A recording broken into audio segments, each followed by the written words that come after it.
The craving to get back into my hobbies is a constant one. There's always new stuff. My social media is filled with pictures of beautifully painted models that inspire me to paint. There are new Kickstarters coming out for games that I could only possibly imagine. There are hobby newsletters that come to me. There's just so much, and yet it feels like I'm so far away from getting there. But every week I make a bit more progress, I get a little bit closer, and soon, very soon, I should be able to return to my hobby. And tonight, I can mark one more thing off the list. I got my glasses back. Board games, role-playing games, assembling and painting models and miniatures. These are my hobbies. I'm Howard Blues, one half of the popular podcast Beer, Blues, and BS.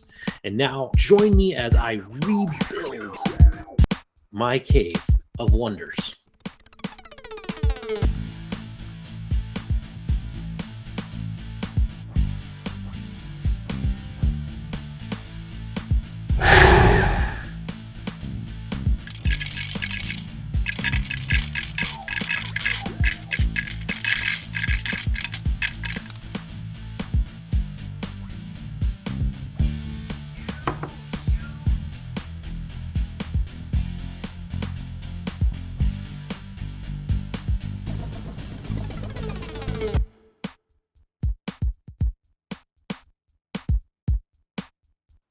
So, here I sit.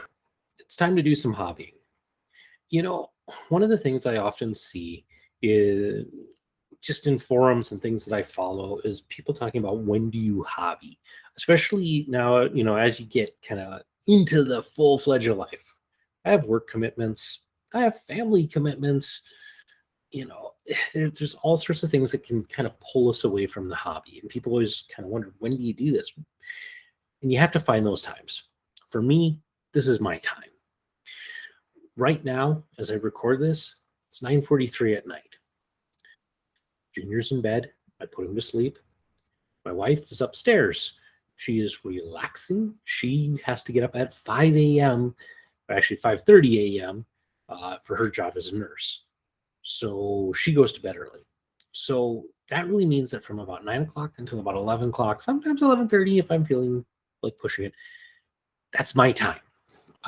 And I use it to do a couple of different things. I use it to work on the cave and organizing and things like that. I use it to edit the podcast. That's been kind of the big one lately is work on the podcast and all the things around the podcast. And sometimes I just relax. Sometimes I just need to chill.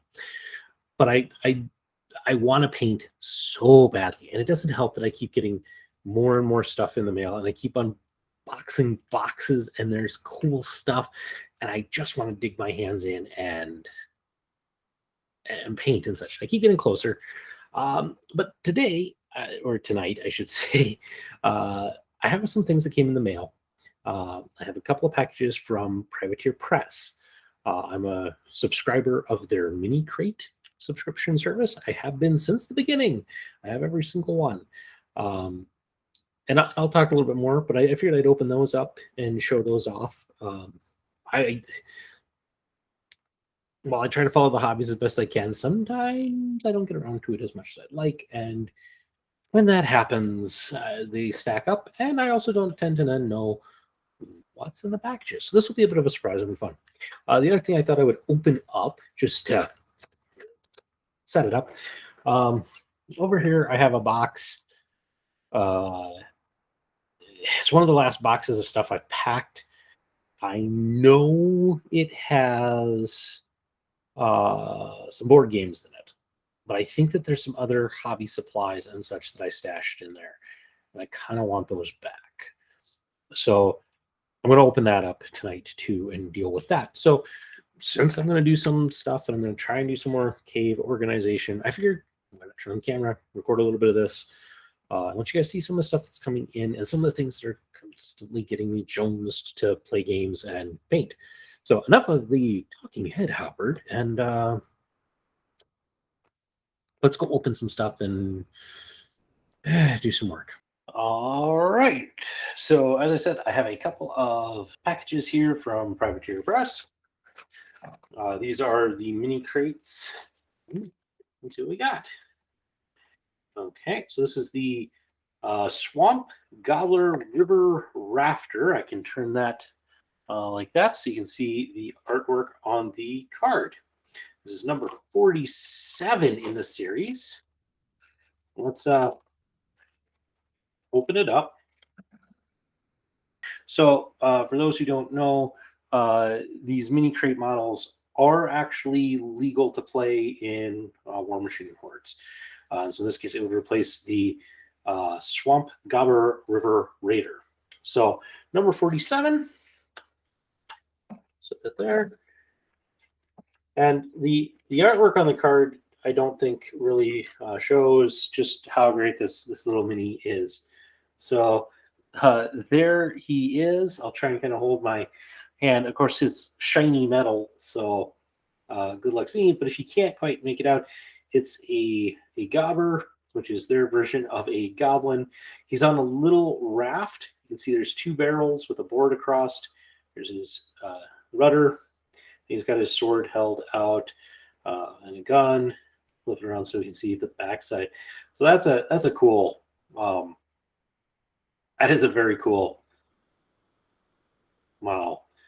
A lot of fun. Very, very characterful. Yeah. Again, it's fun models like this. This is why I keep questioning if it's worth it because I'm so far behind on painting these. But the characters are always just so fun, and there just always seems to be a new one that comes out and makes me go, oh, so glad I haven't stopped. So that's him. It's number 47. So this will either be number 48 or number 46. I didn't look to see which envelope was which. Oh, it's number 48. Okay. So I did open these in the right order. Good luck me. This is the Maternal Guardian. So let's blister here. Look at the card first. So there's the art on it, and as you can see, this is an Infernal model from their Infernal line, sucking the soul out of this poor soldier down here and kind of harvesting it. So we flip it over. This is the Maternal Guardian, number 48 from September of 2021. Supernatural soul nurturing, based on the original Umbral Guardian from War Machine. So cool. Another neat model. This is actually the first Infernals model that I owned. So comes in, looks like 3 pieces. So let's look at the first piece. So this is the kind of the main body of it, which you can see here. Kind of hold a little bit. You can see, hold it like this. You can see there's the dead soldier,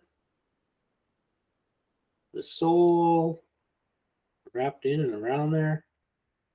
So that's all pretty cool.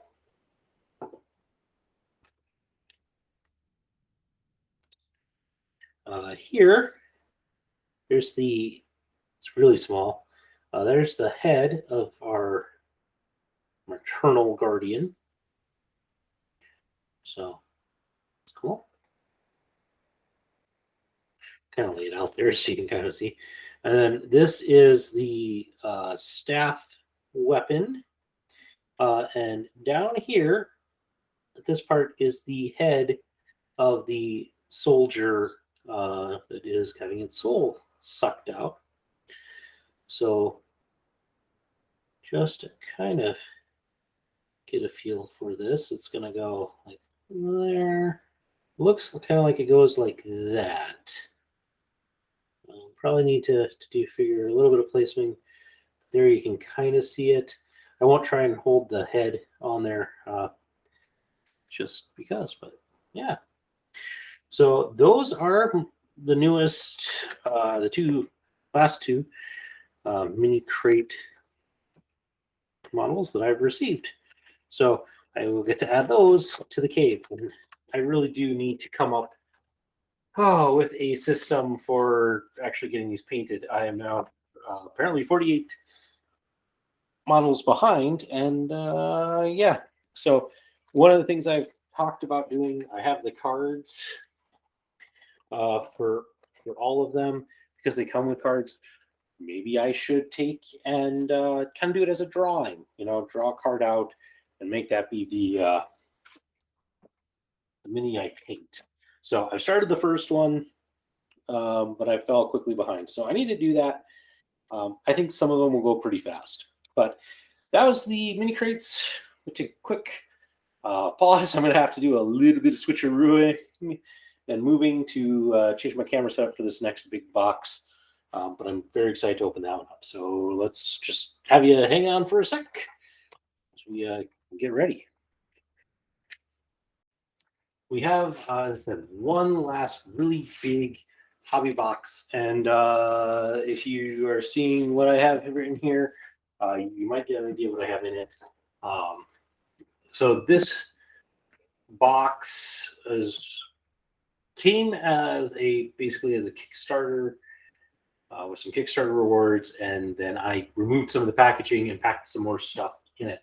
It's one of the last hobby boxes I have left to unpack that is probably mostly game content and such. So stuff that belongs really in the cave, and I'll have to find places for. But I think I packed some other things in here. So thing is, I don't remember what's all in here, so we're gonna find out. So let's see.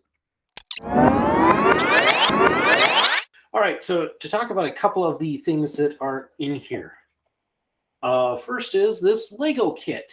It's not that I do a lot of Legos these days, but this was a gift from my sister this year for Christmas. And I think I'm going to actually take and build it, and then build it actually as the shark, the crab, and the treasure chest. And I have to decide. I'm either going to take it to work and use it as cubicle dressing, because why not? Or it's going to live here on the shelf as part of the podcast background piece. So we'll see. I need to make that decision. I'm just going to sit up here on top of Sophie's Revenge, which is still sitting here. So, hey, it's already set dressing. Okay. We'll dive into Street Fighter here in a sec. So this is League of Infamy. This is one of the booklets that came with that game. I got League of Infamy shortly before the move. So I've not had a chance. One of these things that this does is it gives you kind of cards and references for other games, such as Dungeon Saga. So if I wish to use the pieces from Dungeon Saga, I can use them for this game. I do have Dungeon Saga, so that makes that very valuable to me. And then just some other... I do love this. This is some great reference art. So for the most part, when it comes to painting miniatures, I paint my own style, whatever color scheme and such I feel like. When it comes to painting a board game, I want the pieces to match the artwork that you find on the cards and such. And the reason is for ease of finding the piece. It's a lot easier if I'm looking for, or if I had to tell somebody, hey, find the demon skull guy with green flames. That's easier to find. Or this Shreddin Bahiti ogre bard. If he's kind of red colored, purple tongue, it just helps people to find him. So yep, there's some scenarios in here, some other special rules and things like that. So yeah, so this is one of the rule books that ended up in this box. I actually need to completely unpack. I have a few other loose pieces that came for that game, and I need to get those in. Okay, let's talk Curse City.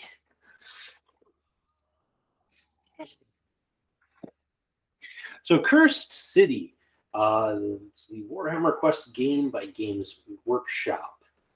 And I actually talked about this game on the podcast. This was actually one of the first times I talked about controversies. For those who don't know, there was some controversy surrounding Cursed City. There was a huge bit of hype for it, um, mostly due to the models and such. If I flip this bad boy over, you can see some of the models and such depicted on here. I'm not going to lie, the models are what really attracted me to this. It did have some controversy over some, like the zombies here, and I'll put a picture of that in here. But the zombies, people were complaining because they're kind of this stooped over appearance with all this stuff on top. People thought they looked stupid, but to me, I love the lore behind it, which is that in this particular realm, you stake them from their grave down through to make sure they don't get up. Although you can return to life, and as you can see, it didn't really work, but it's cool. Anyway, there's a lot of hype for this game. People were really excited for this game, and then it came out on limited release. Like the pre-orders sold out, and then you had to try and find it at a retail store, and finding that got to be kind of difficult for some. There were some people who struggled to find it. I got lucky. One of the places I buy games and such from had a copy still. I was able to get it. But then the sad thing is because this was so far behind in the release schedule and other things, and there's a lot of questions behind it, but basically the game was written to have expansions, and Games Workshop has basically erased this from all knowledge. It doesn't exist. They don't talk about it. They don't produce new things for it.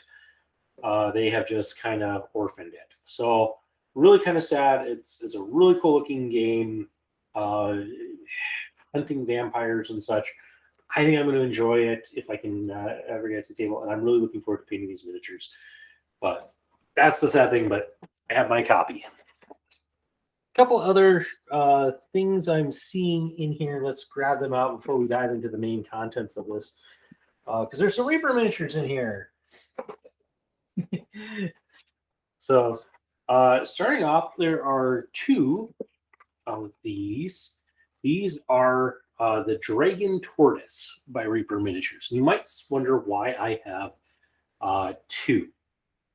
And actually, I have another one of these that I've already painted. Actually, I painted it with my nephew. And it's not bad. It wasn't a bad paint job. You know what? I think I know where that model is. One moment. Here's my version of it that I painted. It is painted up, and anybody who is a fan of Nintendo will know that this is my renditioning of Bowser. So painted him up basically to fit that role. I like this paint job. It's not bad, but I would be lying if I said if I said I would never do it again. There are some things that I did really well on this, and at the time and at my skill level, I was really, really excited with what I was able to do and accomplish and such. That said, I have leveled up my painting game some since I painted this, and so for that reason, I decided to buy another one, and I'm going to paint it to the same scheme. I'm going to try and use the same colors and such, but try and use some newer techniques, some different techniques, and to see if I can improve on it. And I might even try doing some comic book style, make it more cartoony. So there's that. The reason why I have yet another one is because I decided that if I was going to do that, I also wanted to just give it a try to paint this thing up as a non-Bowser model. So nothing wrong with this one. I'm perfectly happy with it, and even as I talk about it now, I'm still beaming with a bit of pride over this model.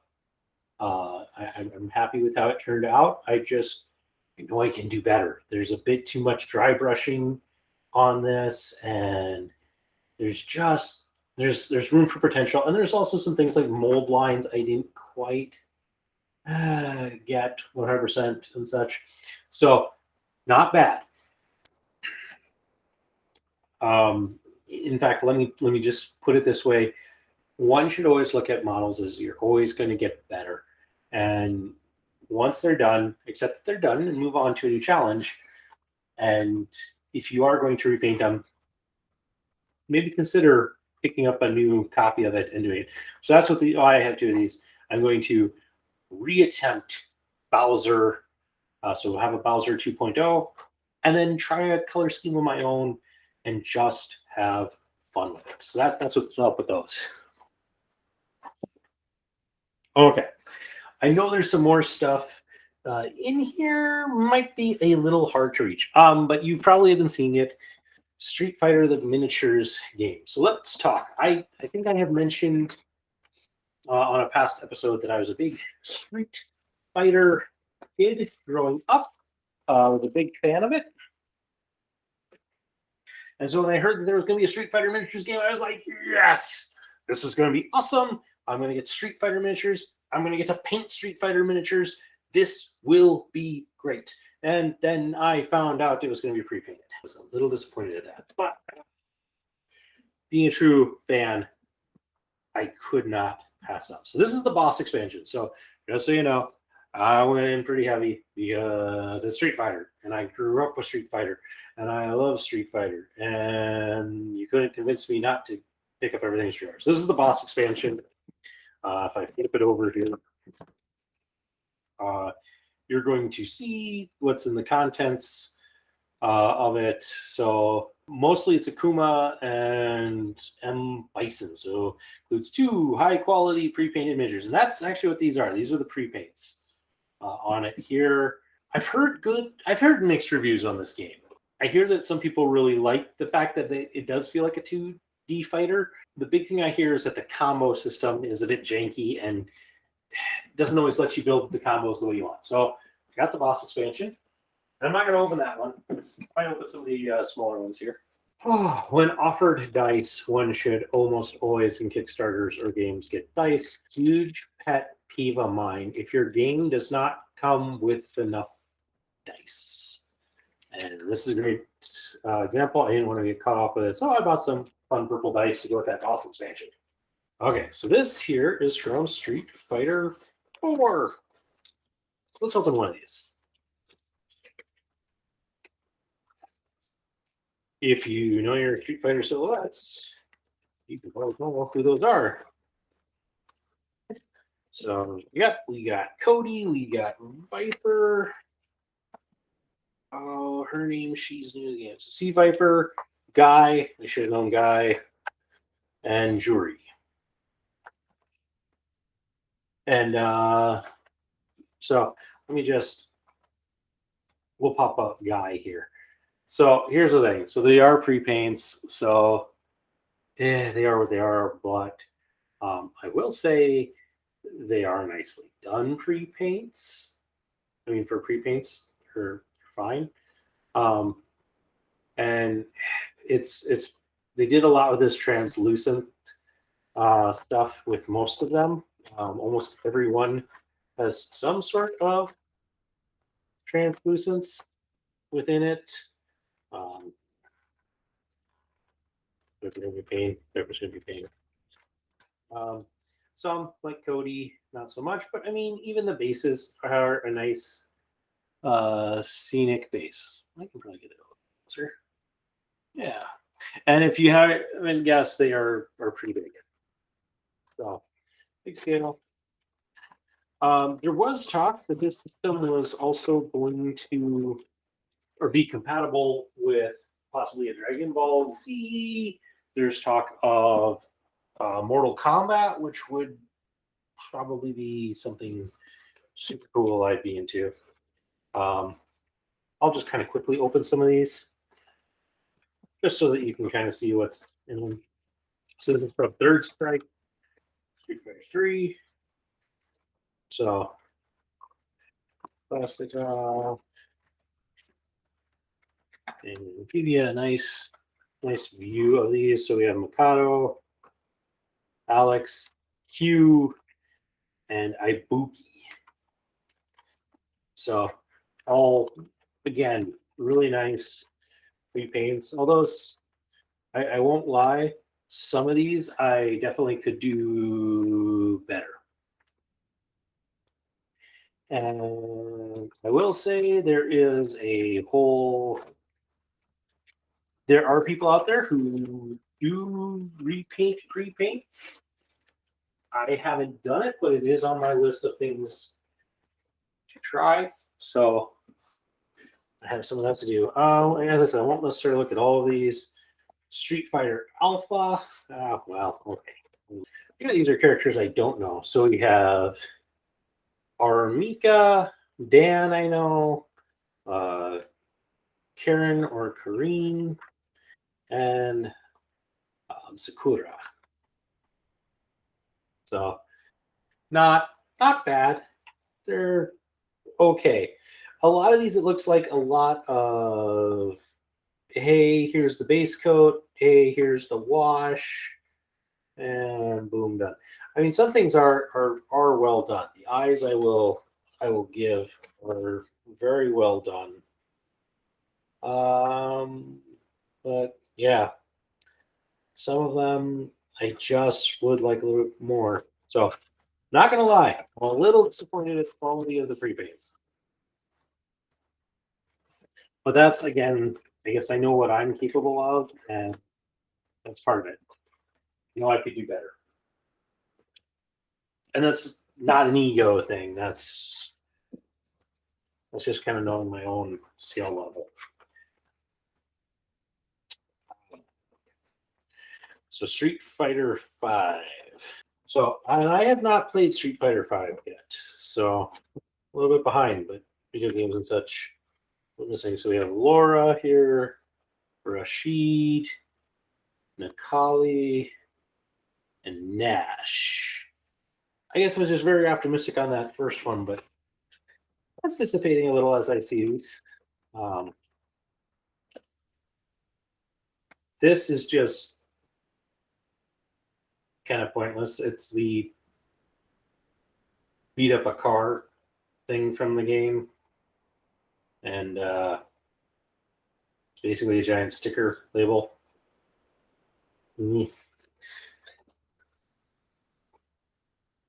But if you can read that, you see I have a map pack. So we have some stands. I'm guessing that's for scenery. Some diagrams, basically setting up kind of the different areas. What some of the terrain is.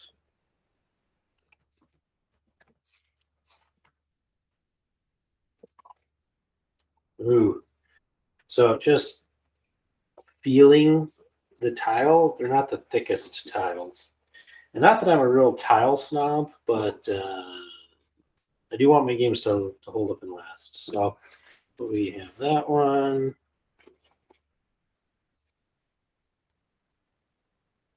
So yeah, mostly just tiles, a couple elephants to put together. It'll be interesting.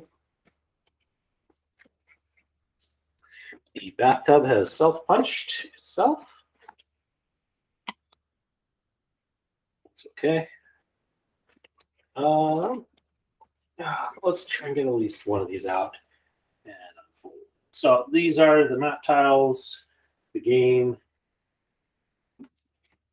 and board. So there's the Vegas Balrog's stage.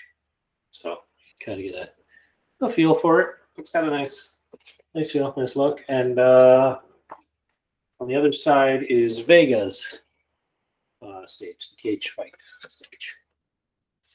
So, cool. As I said, I'm not going to go through all those. Maybe at some point I will do a little bit heavier unboxing and such. This kind of falls into one of those games and such where it's like, I really need to do some consolidation. The main game. So the main box. You can see 6 fighters. You get Ken, Zangief, Sagat, Vega, Ryu, Chun-Li. Such an odd mix and choice for this. I mean, Ryu, Ken, Chun-Li, Zangief. I mean, yes, they're all kind of classic, iconic characters. But the fact that this is your main game and you only have those 6, and you're missing some of the big guys. I don't know, rubbed me a bit the wrong way. So our last bit with this, and then there's some fun more odds and ends. There's these stretch goals. These were unlocks, things that were then added in. So there's the car bonus stage, different rules. And I'm guessing that's what the car sticker is for. So I hate putting stickers on. So tournament rules, and how to make the Street Fighter arcade machine. Okay. In here we have the cup that you can win if you win the tournament. And hey, look, it's most of the missing characters that we'd want. T-Hawk, Cammy, E Honda, PJ, Guile, Balrog. I think that's Evil Ken up there. We have Evil Ryu, their master, whose name is escaping me because let's face it, it's late at night. And then the bonus stages. And then if I open it up, Gokin. There we go. That's the name of the thing. But we have Cammy as Bison, Filong, Del Solemn, and of course, my all-time favorite, my Street Fighter character of choice, Blanca. Yes. My favorite. The miniature looks terrible. It's like they just didn't even put shading into it.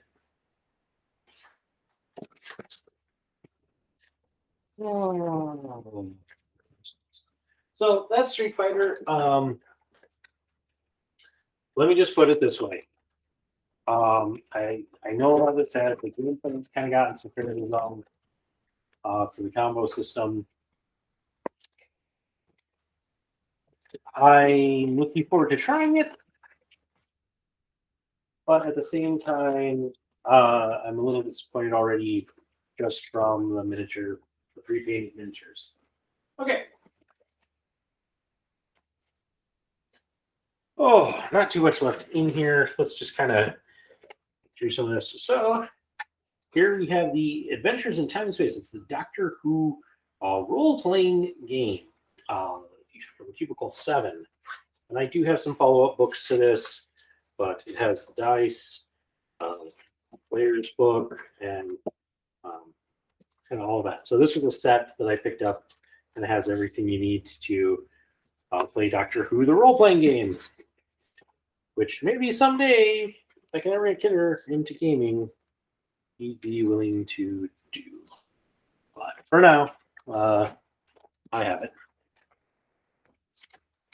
And finishing out here, we just have some Reaper miniatures. And I think these are all, yep. Okay. Well, okay. Yes. So this one is just I think this was a bonus, a free miniature. So it's just somebody with a spiked chain, warrior. So nothing super exciting there. All of the rest are I okay. Here's the story of it.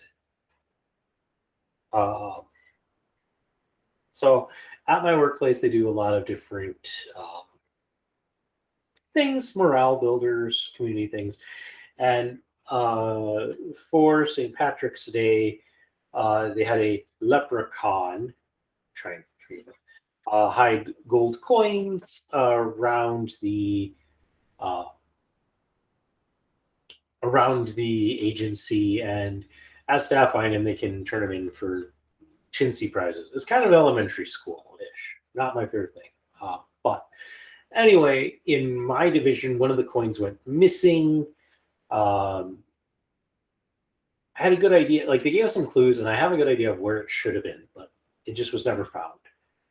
So I thought it'd be funny. I made a little tiny post-it note, actually out of blister pack. Painted it post-it note yellow, and I freehand painted a little four-leaf clover and put an IOU on it. And then I proceeded to go out and buy all of the leprechauns that Reaper makes. So these are a 3-pack of leprechauns. This is Thin Greenwell, one of the boneless ones. I think the other one has it. So you can actually pull this up a little bit closer so you can see. So there's Finn.